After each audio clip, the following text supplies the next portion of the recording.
श्री स्वामी समर्थ. स्वामी महाराज तुमच्या सर्व चांगल्या इच्छा पूर्ण करो ही स्वामींच्या चरणी प्रार्थना करते आणि आजच्या या नवीन व्हिडिओला सुरुवात करते. कधी विचार केलाय का, ज्या घरामध्ये पूर्वजांचे फोटो भिंतीवर लावलेले असतात त्या घरात अचानक भांडण वाढतात, पैसा टिकत नाही, आजार पण वाढतं, मन अशांत राहतं. हे सगळं योगायोग आहे का, की यामागे काही शास्त्रीय आणि आध्यात्मिक कारण आहे? आणि सर्वात महत्त्वाचं, पूर्वजांचे फोटो घरात ठेवावेत का? ठेवायचे असतील तर ते कुठे, कसे आणि कोणत्या दिशेला ठेवावेत? देवघरात ठेवावेत का? आणि जर चुकीच्या ठिकाणी ठेवलेले असतील तर त्याचे परिणाम काय होतात?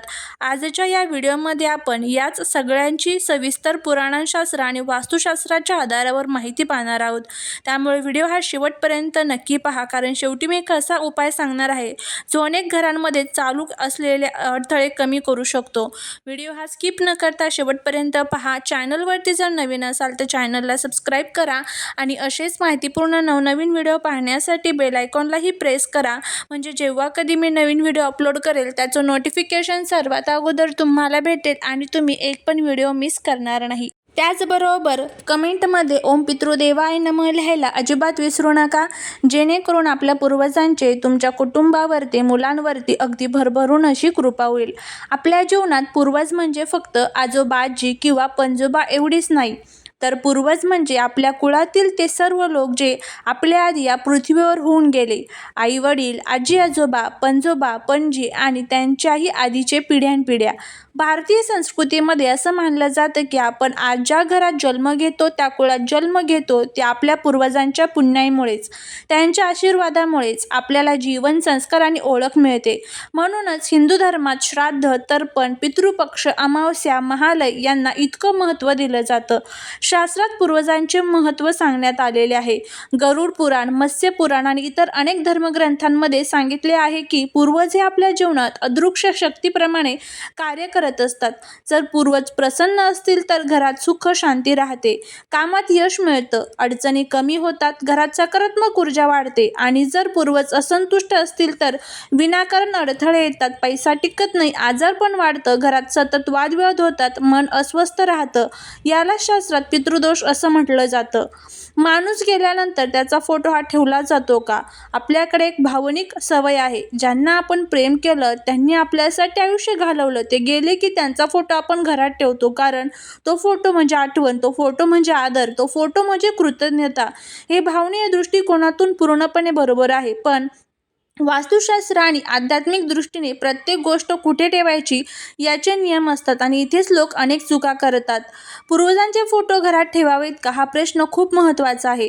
उत्तर आहे हो, ठेवू शकता, पण योग्य पद्धतीने, योग्य ठिकाणी. कारण पूर्वजांचे फोटो हे देव नाहीत, पूज्य आहेत, आदरास पात्र आहेत आणि त्यांची ऊर्जा ही स्मृती आणि भूतकाळाच्या संबंधित आहे. आणि वास्तुशास्त्र सांगतं की घरामध्ये जिथे आपण रोज राहतो, झोपतो, खातो, काम करतो, तिथे भूतकाळापेक्षा वर्तमान आणि भविष्याची ऊर्जा जास्त असावी.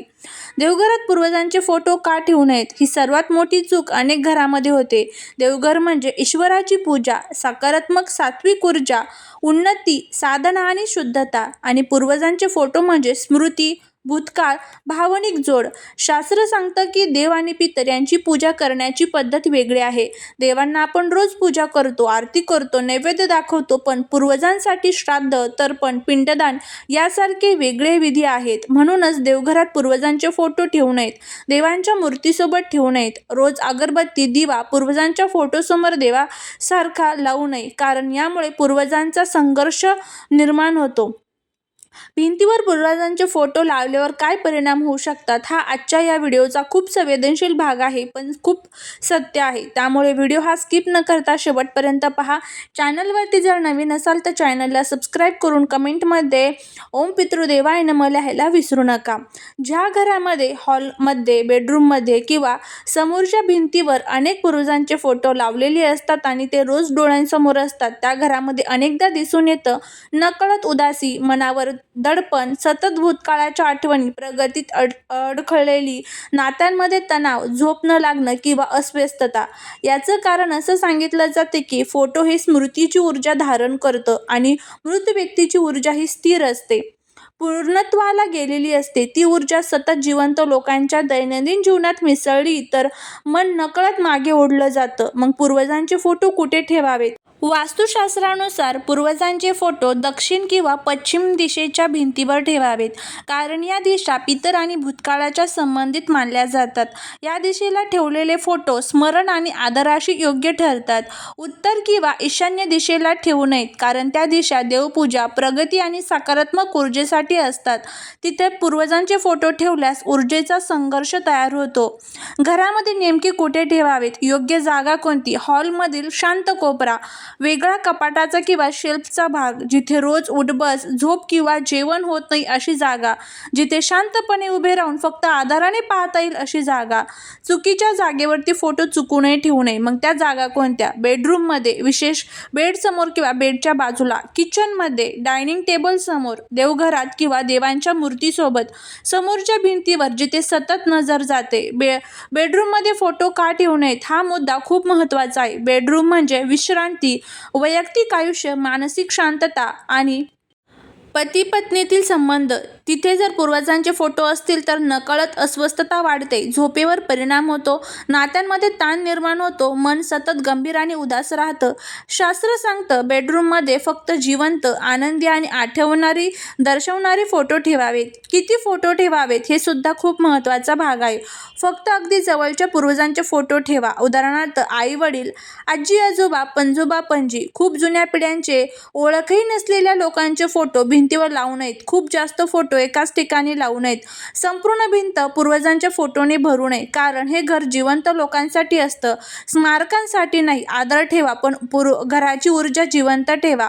कोणते फोटो अजिबात ठेवू नये? अंत्यसंस्काराचे फोटो, हॉस्पिटलमधील शेवटच्या अवस्थेचे फोटो, खूप उदास, वेदनादायक अवस्थेतील फोटो, फाटलेले, तुटलेले, धूसर झालेले फोटो, काच तुटलेली फ्रेम असलेले फोटो, कारण असे फोटो दुःख, वेदना आणि समाप्तीची ऊर्जा वाढवतात. जुने किंवा खराब फोटो असतील तर काय करावं? हा खूप संवेदनशील प्रश्न आहे. जर फोटो खराब झाला असेल, ठेवण्यास योग्य स्थितीत नसेल किंवा मनाला सतत दुःख देत असेल तर तो फोटो आदराने काढून ठेवा. शक्य असल्यास वाहत्या पाण्यात विसर्जित करा किंवा कागदात गुंडाळून मनात प्रार्थना करून सन्मानाने नष्ट करा. कचऱ्यात फेकू नका, पायाखालील अशा ठिकाणी ठेवू नका. पूर्वजांच्या फोटोसमोर दिवा धूप लावावा का? रोज रोज देवासारखी पूजा करू नये, पण अमावस्या, पितृपक्ष, श्राद्धाच्या दिवशी साधा दिवा लावू शकता. मनात कृतज्ञतेने स्मरण करू शकता, कारण पूर्वज पूजनीय आहेत पण ते देव नाहीत. त्यांच्यासाठी वेगळे विधी असतात, रोजची पूजा नाही. सर्वात मोठी चूक जी 90% लोक करतात, देवांच्या मूर्ती आणि पूर्वजांचे फोटो एकाच ठिकाणी ठेवणे. देवघरातच पूर्वजांचे फोटो ठेवणे, रोज देवासोबत त्यांनाही अगरबत्ती आरती करणे. यामुळे घरात मानसिक अस्वस्थता वाढते, प्रगती अडखळते, विनाकारण अडचणी निर्माण होतात, पितृदोषासारखी परिस्थिती जाणवू लागते. आपले पूर्वज जर कोणत्या कारणाने असंतुष्ट असतील किंवा त्यांचे योग्य संस्कार, श्राद्ध, स्मरण होत नसेल तर निर्माण होणाऱ्या अडथळ्यांना पितृदोष असं म्हटलं जातं. पितृदोष म्हणजे पूर्वजांचा शाप नाही, तर पूर्वजांची अपूर्णता, दुर्लक्ष किंवा विसर पडलेली कर्तव्ये. यामुळे निर्माण झालेली स्थिती. पूर्वज हे आपल्याला वाईट करायला बसलेले नसतात, तर ते आपल्या भल्यासाठीच असतात. पण जेव्हा त्यांचं योग्य स्मरण, आदर किंवा विधी होत नाहीत, तेव्हा जीवनात अडथळे वाढायला लागतात. काही सामान्य कारण आहेत पितृदोष निर्माण होण्याची. त्यामध्ये श्राद्ध, तर्पण पूर्णपणे न करणे किंवा सतत दुर्लक्ष करणे, आई-वडील जिवंत असताना त्यांचा अपमान किंवा दुर्लक्ष किंवा कर्तव्यभंग करणे, पूर्वजांच्या बाबतीत गंभीर अन्याय, फसवणूक किंवा हक्क हिरावून घेणे, कुटुंबातील वडीलधारी व्यक्तीचा सन्मान न करणे, पिढ्यानपिढ्या चालत आलेली विधी अचानक पूर्ण थांबवणे. शास्त्र सांगतं जसं देवाचं ऋण असतं तसंच पितरांची ऋणही असतात आणि ते ऋण वेळेवर फेडलं नाही तर जीवनात अडचणी दिसायला लागतात. त्यामुळे लक्षात ठेवा, कारण बरेच लोक इथे स्वतःचं घर ओळखतात. घरात वारंवार विनाकारण भांडण, पैसा टिकत नाहीये, आजारपण आहे, मुलांच्या शिक्षणात अडथळे, व्यवसाय, मन कायम अस्वस्थ, उदास, निराशा, अशा विशेष म्हणजे सगळे उपाय करूनही प्रश्न सुटत नाही. काही ना काही अडथळा पुन्हा उभा राहतो. अशा वेळी पितृदोषाची शक्यता नाकारता येत नाही.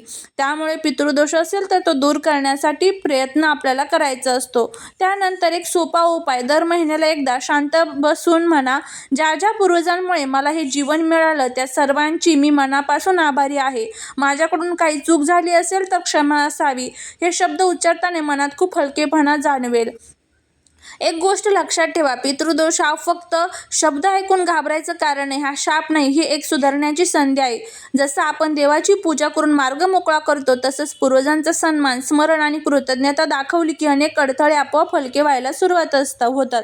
जर तुम्हाला ही माहिती आवडली असेल तर नक्कीच चॅनलला लाईक, शेअर, सबस्क्राईब करा. श्री स्वामी समर्थ.